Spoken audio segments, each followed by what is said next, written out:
Hello students, कैसे हैं आप लोग। लेक्चर नंबर 6 में आज मैं आपको बताने जा रहा हूं कलेक्शन ऑफ सेकेंडरी डेटा, क्योंकि आपने ऑलरेडी डेटा के बारे में पहले की वीडियोस में पढ़ चुके हैं। लिंक दिया हुआ है, देखिए डिस्क्रिप्शन में, जहां मैंने बता रखा है कि कलेक्शन ऑफ डेटा, जिसमें डेटा दो टाइप का होता है, प्राइमरी और सेकेंडरी। प्राइमरी डेटा का कलेक्शन के मेथड्स कौन कौन से हैं, इंटरव्यू मेथड, क्वेश्चनर्स मैं आपको बता चुका हूं। आज की इस क्लास में हम पढ़ेंगे कि जब सेकेंडरी डेटा के कलेक्शन की बात होती है तो सेकेंडरी डेटा के कलेक्शन के सोर्स कौन कौन से हैं। सेकेंडरी डेटा क्या होता है? एक ऐसा डेटा होता है जिसको ऑलरेडी कोई दूसरा आदमी कलेक्ट किया होता है, that is the data which are already collected by someone else for their purpose and we use that data to fulfil our objective. हम क्या है, अपनी ऑब्जेक्टिव को पूरा करने के लिए किसी और आदमी के कलेक्ट किए हुए डेटा को यूज करते हैं, उसे हम सेकेंडरी डेटा के नाम से जानते हैं। तो ऐसे डेटा का कलेक्शन के सोर्स कौन कौन से हैं, ऐसा डेटा हमें किन किन सोर्स से मिलता है। आज के टाइम में बताया आपको कि डेटा कलेक्शन का सबसे बड़ा सोर्स क्या है, वेरियस वेबसाइट, इंटरनेट। इंटरनेट में हर एक चीज आपको अवेलेबल मिलती है। करना क्या होता है, गूगल में जाना है, सर्च इंजन में, वहां पर टाइप करना है आपको क्या चाहिए, आपके सामने तमाम सोर्सेस अवेलेबल हो जाएंगे, तमाम वेबसाइट अवेलेबल हो जाते हैं। गवर्नमेंट हो जाएगा, नॉन गवर्नमेंट हो जाएगा, प्राइवेट हो जाएंगे, उसके अलावा कुछ फर्जी वेबसाइट भी अवेलेबल हो जाएगा। तो सेकेंडरी डेटा में सबसे इंपॉर्टेंट बात यह है कि आपकी ऑब्जेक्टिव को पूरा करने वाला सोर्स कौन सा होगा। हमें सोच समझ के सही सोर्स से सही डेटा को कलेक्ट करना होता है। सेकेंडरी डेटा इजीली मिल तो जाता है, लेकिन उसकी रिलायबिलिटी बहुत ही कम होती है।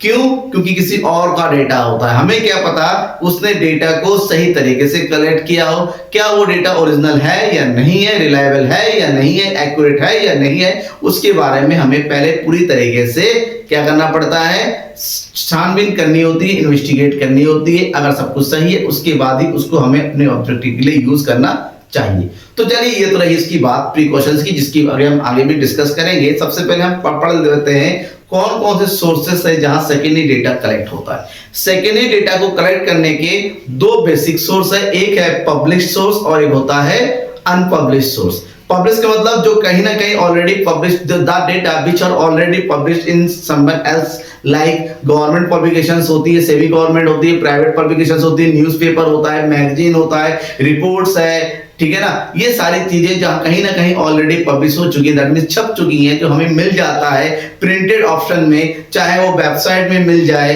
न्यूज़पेपर में मिल जाए, मैगजीन में मिल जाए, न्यूज चैनल में मिल जाए, रेडियो में मिले, कहीं से भी मिले।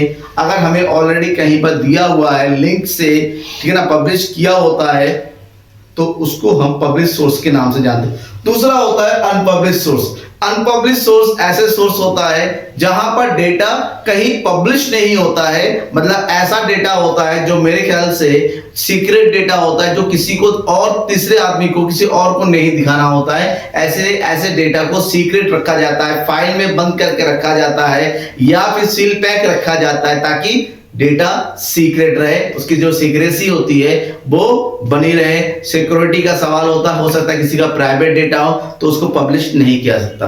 तो अगर ऐसा कोई डेटा आपको चाहिए तो जिस बंदे ने डेटा कलेक्ट किया है उसके से जाके डायरेक्टली कांटेक्ट करना पड़ता है, उससे सिक्योरिटी का पूरा बात करते कि आपने जैसे सिक्योर रखा हम भी सिक्योर रखेंगे, तब जाके आप वो डेटा यूज कर सकते हैं। मतलब एक ऐसा डेटा जो कहीं पब्लिश नहीं होता है, ठीक है ना, केवल और केवल इन्वेस्टिगेटर के पास उसको रखा मिलता है, वो अपने पास सीक्रेटली रख देता है। ऐसे डेटा को हम अनपब्लिश डेटा या अनपब्लिश सोर्स के नाम से जानते हैं। तो चलिए, पब्लिश सोर्स में कौन कौन से सोर्स आते हैं उसकी बात, क्योंकि एग्जाम में पब्लिक सोर्स के एग्जांपल पूछ देता है, right any two example of publish sources. तो पब्लिश सोर्स की बात करते हैं तो वेरियस सोर्सेज देखिए मैंने आपके सामने लिख रखे हैं, उसमें क्या क्या आएगा। अगर आप सोर्सेज की बात करते हैं, सबसे पहले बात करते हैं गवर्नमेंट पब्लिकेशंस। गवर्नमेंट अपने काम से रिलेटेड अपने रिपोर्ट्स होगी, जैसे गवर्नमेंट का बजट होता है, एनुअल रिपोर्ट होता है, ठीक है ना, ऊपर से मनी रिपोर्ट होता है, बैंकिंग सिस्टम का रिपोर्ट होता है, आरबीआई का रिपोर्ट होता है, रिवर्स रेट मॉनेटरी पॉलिसी होती है, तमाम तरीके के गवर्नमेंट के रिपोर्ट्स बीच बीच में आते रहते हैं, गवर्नमेंट पब्लिश कराती है। डेवलपमेंट वर्क का क्या काम हो चुका है, इंडिया की पॉपुलेशन कितनी है, ठीक है ना, पॉवर्टी रेट क्या है, एम्प्लॉयमेंट क्या है, इससे रिलेटेड तमाम पब्लिकेशन आपको गवर्नमेंट की वेबसाइट पे मिलते रहते हैं। मान लीजिए अभी आपको चाहिए इंडिया की एम्प्लॉयमेंट रेट क्या है, कितने लोग अनएम्प्लॉयड है, कितने लोग पॉवर्टी है चाहिए, तो गवर्नमेंट ऑफ इंडिया की वेबसाइट में चले जाइए, आपको सारा डेटा वहां मिल जाएगा। इंडिया का रक्षा बजट कितना है, डिफेंस सिक्योरिटी कितना पैसा हर साल डिफेंस में खर्चते हैं, कितने जो है हमारे यहाँ पर मिलिटेंट्स है, सॉरी मिलिट्री लोग हैं, आर्मी में कितने लोग हैं, कितना खर्च किया, ये सारा चीज ऑलरेडी गवर्नमेंट ने पब्लिश किया होता है। तो जो गवर्नमेंट के थ्रू जो डेटा आम लोगों के लिए पब्लिश करके रखा जाता है, जो गवर्नमेंट की वेबसाइट्स में, गवर्नमेंट की पब्लिकेशन से, गवर्नमेंट की जर्नल्स में मिल जाती हैं, उन्हें हम गवर्नमेंट पब्लिकेशंस के नाम से जानते हैं। सेकेंड वन है semi government publication. Semi government publication का मतलब होता है ये जो है प्राइवेट और पब्लिक दोनों का मिक्सअप होता है, क्योंकि कुछ गवर्नमेंट कंपनीज होती है, सेमी गवर्नमेंट कंपनीज होती है, जैसे कारपोरेट सोसाइटीज होती हैं, बैंकिंग सिस्टम है, इनको सेमी गवर्नमेंट के नाम से जानते हैं, क्योंकि गवर्नमेंट अब इनके थ्रू जो पब्लिकेशन किए जाते हैं, इनका जो डेटा होता है, जैसे बहुत सारे कमिटीज है, और ठीक है ना, बहुत सारे इंस्टीट्यूशंस है, गवर्नमेंट नॉन गवर्नमेंट, इन सब का डेटा आता रहता है। रिपोर्ट्स ऑफ कमेटी, गवर्नमेंट क्या होता है, बीच में कई सारे कामों के लिए कमेटी, जैसे अभी कुछ सालों पहले जो है एजुकेशन कमेटी कमीशन बनाया गया था, ठीक है ना, फिर जो है फार्मर बिल बनाने के लिए कमेटी तैयार किया गया था। ये लोग अपना रिसर्च करते हैं, डेटा कलेक्ट करते हैं, रिपोर्ट बनाते हैं और रिपोर्ट को गवर्नमेंट को सबमिट करते हैं, और गवर्नमेंट उस रिपोर्ट को फिर अपने हिसाब से जितना जरूरी होता है लोगों के लिए पब्लिश कर देती है। तो ये भी होता है। फिर है पब्लिकेशन ऑफ ट्रेड एसोसिएशन, जितना भी ट्रेड एसोसिएशन है जो बिजनेस से रिलेटेड है, बिजनेस कॉर्पोरेट ऑर्गेनाइजेशंस होते हैं, नॉन कॉर्पोरेट ऑर्गेनाइजेशन होते हैं, उनका जो पब्लिकेशन होता है, जो रिसर्च इंस्टीट्यूट्स होते हैं, जंगी कॉलेज वगैरह जो होते हैं, जैसे आईआईटी हो गया, आईआईएम हो गया, या बड़े इंस्टीट्यूशंस होते हैं, टेक्निकल इंस्टीट्यूशंस होते हैं, वहाँ के जो रिसर्चर्स होते हैं, जो पीएचडी होल्डर्स होते हैं, जो साइंटिस्ट होते हैं, टेक्नीशियंस होते हैं, वो अलग अलग चीजों पे, थ्योरी पे काम करते हैं। तो उन पे जो काम करते हैं, उनका जो डेटा होता है वो लोग भी पब्लिश कराते हैं, उनकी पब्लिकेशन से जानकारी मिल जाती है। इसके अलावा जो न्यूज़पेपर वाले होते हैं, जर्नल वाले होते हैं, मैगजीन वाले हैं, इन सब का डेटा भी अपने पास होता है, वो कलेक्ट करते हैं। जैसे न्यूज रिपोर्टर वाले तुरंत कोई भी चीज होता तुरंत उनको जो है न्यूज देते कहाँ से, वो पहले सारा डेटा कलेक्ट करके रखते हैं। जैसे 2000 का नोट है, 2000 नोट का कितना इंडिया में कलेक्शन हो रहा है, कितना कलेक्शन हुआ, कितना नुकसान है, वो सारा देते क्यों, उनके पास ऑलरेडी डेटा वो कलेक्ट करके रखे होते हैं। इंटरनेशनल पब्लिकेशंस जैसे WHO है, वर्ल्ड ट्रेड ऑर्गेनाइजेशन है, वर्ल्ड बैंक है, यूनेस्को है, ठीक है ना, ये सारे ऑर्गेनाइजेशन पूरे वर्ल्ड के रिलेटेड डेटा कलेक्ट करते रहती हैं और उसको अपने वेबसाइट में, अपने पब्लिकेशन में पब्लिश करते रहती है, वहां से आपको डेटा मिल जाता है। तो ये तो रही सारी पब्लिश, कहाँ से पब्लिश। अब पब्लिश के बारे में ये होता है कि सबसे पहले आपको वही डेटा यूज करना है जो आपके लिए रिलायबल हो और आपके लिए एक्यूरेट हो। आपके सोर्स का पता होना चाहिए, नहीं कि किसी भी वेबसाइट से, आजकल तो लोग वेबसाइट से जो है गूगल पे सर्च करके ज्यादा डेटा कलेक्ट करते हैं, तो सोच समझ के रिलायबिलिटी वगैरह चेक करके वो करेक्ट होना चाहिए। अनपब्लिश सोर्सेज के बारे में आपने पता कर लिया कि अनपब्लिश सोर्सेज क्या क्या होती हैं, ठीक है ना। एक ऐसा सोर्स होता है जहां पर डेटा सीक्रेट रखा जाता है, किसी को पता नहीं जाता है, ठीक है। अब बात ये आती है कि हमें ये ध्यान रखना है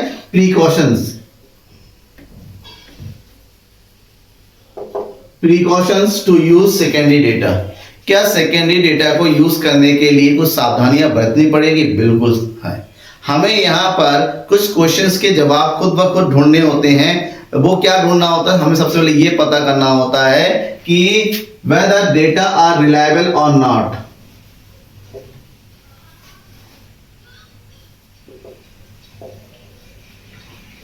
डेटा रिलायबल है, ओरिजिनलिटी क्या है और इसका सोर्स क्या है। बेसिकली हमें इन सब के बारे में सोचना पड़ता है। देखिए, सबसे पहले बात तो ये है कि आपकी जो ऑब्जेक्टिव है, आपको ये ध्यान रखना, आपकी जो ऑब्जेक्टिव है जिसके लिए आपको डेटा चाहिए, क्या जिस जगह से आप वो डेटा ले रहे हैं वो सोर्स, वो डेटा आपकी ऑब्जेक्टिव को पूरा कर रहा है या नहीं कर रहा है, आपको इस बात को ध्यान में रखना होगा। वो डेटा जहां से आप ले रहे हैं उसका रेफरेंस सही है या नहीं है, इस बात को ध्यान में रखना पड़ेगा। तो कुछ वेरियस प्रिकॉशंस है जिसके बारे में हम बात करेंगे कि कौन कौन से ऐसे प्रिकॉशंस है, कौन कौन सी चीजों है जिसको डेटा, सेकेंडरी डेटा कलेक्ट करते वक्त हमें ध्यान में रखना चाहिए। चलिए उसके बारे में डिस्कस कर लेते हैं। हम बात करते हैं प्रिकॉशंस की, तो कुछ मेन प्रिकॉशंस है जिसको ध्यान में रखना जरूरी है, क्योंकि अगर आपने प्रिकॉशंस नहीं बरती तो आपका रिजल्ट, आपकी ऑब्जेक्टिव जो है सही नहीं हो सकता। तो हमें कुछ चीजों को ध्यान में रखना पड़ेगा डेटा को कलेक्ट करते वक्त, सेकेंडरी डेटा को, वो कौन कौन सी चीजें वो ध्यान रखिएगा।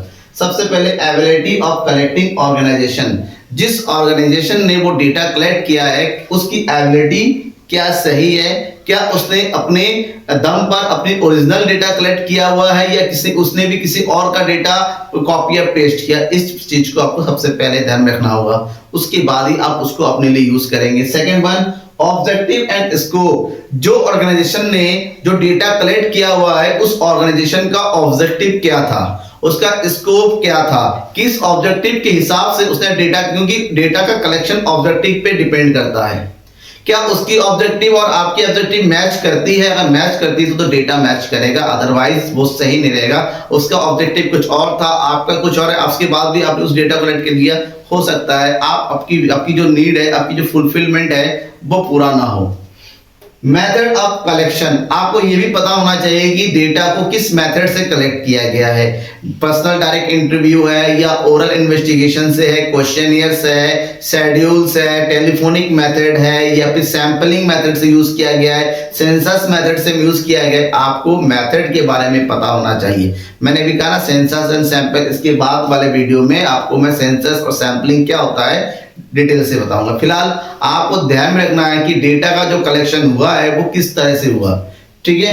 नेक्स्ट है मेथड ऑफ कलेक्शन, बोलिए time and condition of collection. Collection data का जो कलेक्शन हुआ वो कब हुआ, किस कंडीशन में। ऐसा तो नहीं है बहुत पुराना डेटा आप जो है कलेक्ट करें, आपको जो है न्यू कंकरेंट डेटा चाहिए आज के डेट का। लेकिन जो डेटा उठा रहे हैं, जैसे मैंने आपसे पूछा इंडिया की टोटल पॉपुलेशन कितना है, आपने बताया इंडिया की टोटल पॉपुलेशन जो है 96 करोड़ है। तो 96 करोड़ पॉसिबल नहीं है, ये तो 20 साल पहले का डेटा था।